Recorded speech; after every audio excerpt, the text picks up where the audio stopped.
Hi guys, welcome to video number 6. Today we're going to do a standing calf raise. All the calves will be the same, so we will show a seat, we'll show a toe press, but the actual principle of it is exactly the same really. Basically, I'm just going to talk about foot positions first, because I cannot bear the have your feet forward, turn them in, turn them out, work different areas of the calf. Please, shut up. It's just, all you're doing there is twisting a joint, which is never going to do anybody any good at all. So, the best thing you can do is, once you've put your feet on, so you just want the full ball of the foot on there, the absolute best thing you can do is just have your feet certainly no more than shoulder width apart, maybe even bring them in a little bit. But from there, if you imagine, the easiest way for me to put it that I do with people that I train is, imagine I've put a ball between your feet and you're trying to hang on to that ball with all your might. What that will do is it activates the calves from you just turning in, but don't do it from sort of the hip up, just think of your feet. You won't really get any movement at all, but as soon as you do that, the calves activate a bit more, and what it stops you doing is what a lot of people do is when they're nearing the top, basically, the feet just flop outwards, so all the stress is coming off.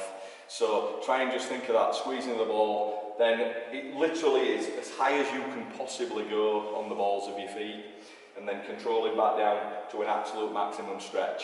And I really highly recommend that you not only pause at the top, so when I say a pause, when you think you're up, push for another second to make sure, as I say, the height is everything, plus we're getting a heavy peak contraction there on calves. And then when you control the weight back down, literally hang at the bottom for a good second or so, because you will really feel the calves getting involved at that point. Now with a standing calf raise, your body should always remain straight. So what you tend to get is a hell of a lot of people, the bum sticks out, the knees are bending heavily and they're dropping underneath with the hips. So particularly sometimes when I train ladies, because they don't have the body weight sometimes of men, I literally hold them at the hips, because otherwise they're literally flopping all over the place. So try and keep yourself as absolutely straight as you possibly can. And then, as I say, we need to be going smoothly, don't absolutely ram out of the bottom. Try and engage the calves first, and then squeeze all the way up to the top. Like I say, take a second at the top to make sure you're as high as you can, and then as always, slowly lower under control, so we're working all them 3 levels of strength. Down to a full stretch, pause at that stretch, again, because you will really feel the calves intensely, always keeping that squeezing the feet together, and then off we go again, and obviously working to muscular failure as we always would. Okay, so we're just going to bring George in now. He's just going to do half a dozen repetitions for you, just to show exactly what I'm talking about. So he's got his full ball of his feet under there, he's going to get way underneath with a knee bend, keeping his back straight so we don't hurt anything picking up. So as you can see now, his body shape is totally straight, his legs are nice and straight. What he's going to do is, he's going to squeeze them feet together like he's got a ball between his feet, and then he's smoothly going to come out of the bottom. He's going to go all the way up to the top, he's going to hold there for a good second or two so he knows he's as high as possible, and he's going to control, right using the calves, all the way down to the bottom. He's going to have a good hang there for a good couple of seconds, and then he's going to squeeze again. Okay, so once you've started that squeeze, you can increase the drive, i.e. in power, as long as we're not getting no momentum building up, so it's all coming from the muscles.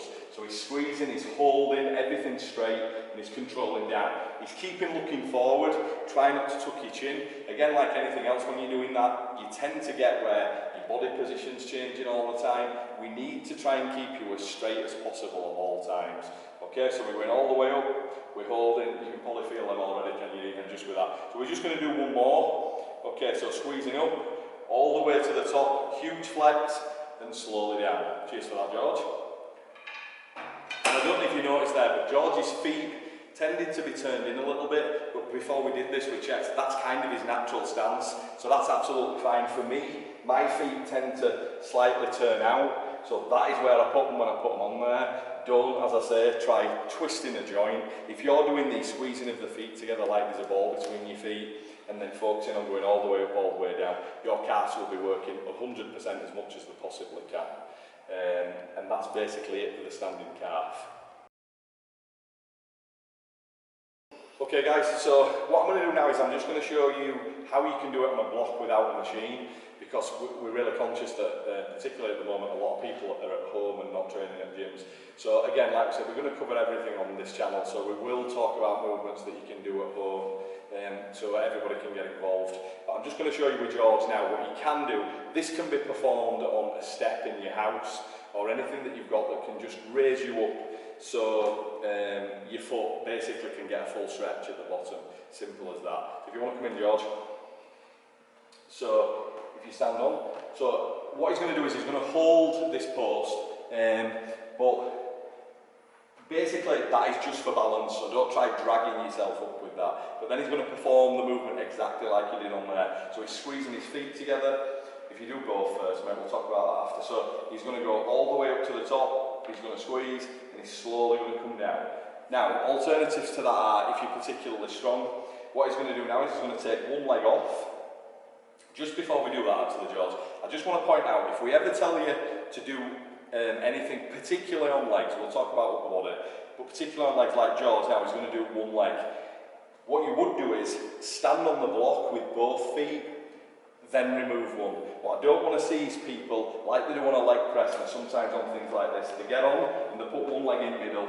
Again, joints, hips, everything are all over the place. Get on comfortably and take one leg off so you know you're in the exact same place. And still imagine that other leg's working, which I know sounds crazy, but what you're trying to do is keep everything in line and stay as nice, as smooth as possible, okay? So what he's going to do now is keeping his legs straight, his body straight. He's going to squeeze that foot to the other one as if it's still there, and then he's slowly going to come down squeezing till he gets absolute maximum stretch. Just using this for balance, not helping pull. And then he's going to drive up and squeeze, and he can probably tell you after how tough that actually is. So this is a great one for home. Once your strength's gone up and you know 2 feet, it's just too easy. That'll do, fella. So in a gym or at home, if that then becomes, you know, that you're hitting over 20 or something, quite simply then, just get a small weight of some kind, whether that be a tin of beans or whether that be a dumbbell. Jump on, exactly like George was, take your foot off, and whichever leg you're doing, hold the weight in that hand. So you would hold the weight, so this would be your balance hand, the weight would be in this hand, you're going up that way, and then obviously swap for the other side.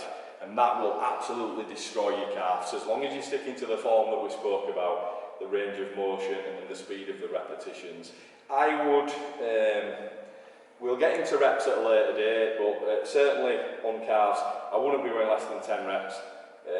Anything up to 20 is a really good place to be. But as I say, we can talk about higher and lower repetitions at a later date, so thanks for that.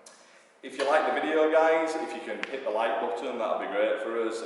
Subscribe to the channel, and don't forget to hit the bell icon, because as I say, we're putting 2 videos a week on, and you won't want to miss out. We're going to be on Monday and Thursday at 6 PM, so thanks guys.